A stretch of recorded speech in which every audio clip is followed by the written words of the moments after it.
Hey everyone, so we haven't pulled a chakra card in a really long time.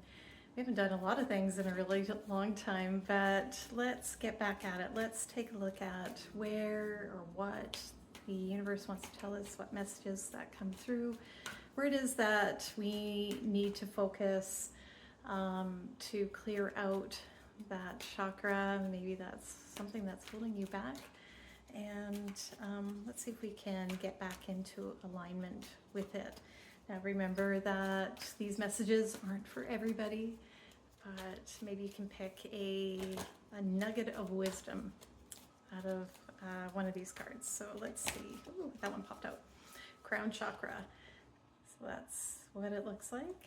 So this is right at the top of your head, and this is your connection to the divine, and we tend to cut off this connection a lot, right? We live in this 3D world.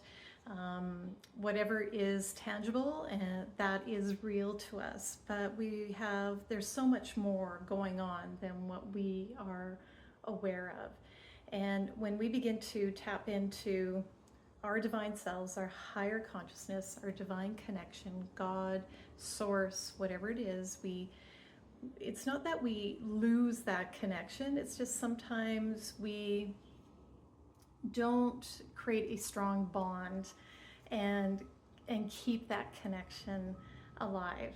And it's kind of like really anything, if you aren't keeping up with that connection with that friend, then it's not going to be as a strong a relationship.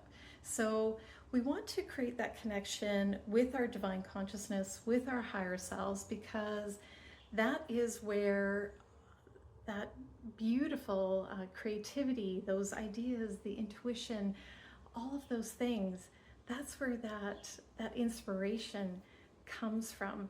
And now, like I said before, all these chakras, they're all connected, and one chakra isn't better than the other chakra.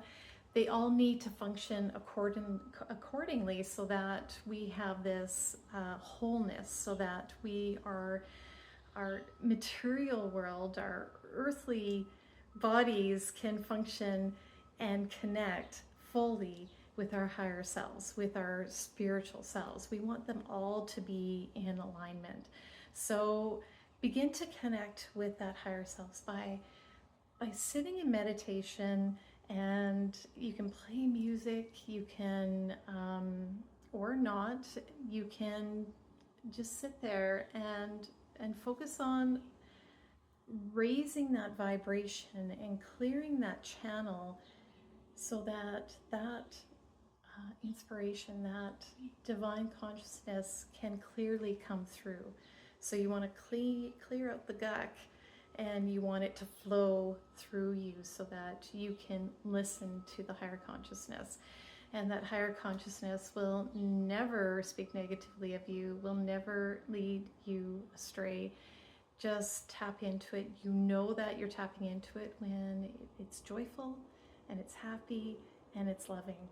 So sit in meditation, practice on focusing on opening up that chakra, that 1,000-petal lotus, opening it up and allowing that beautiful light from the divine to flow through you. So I hope this helped you, and I will see you next time.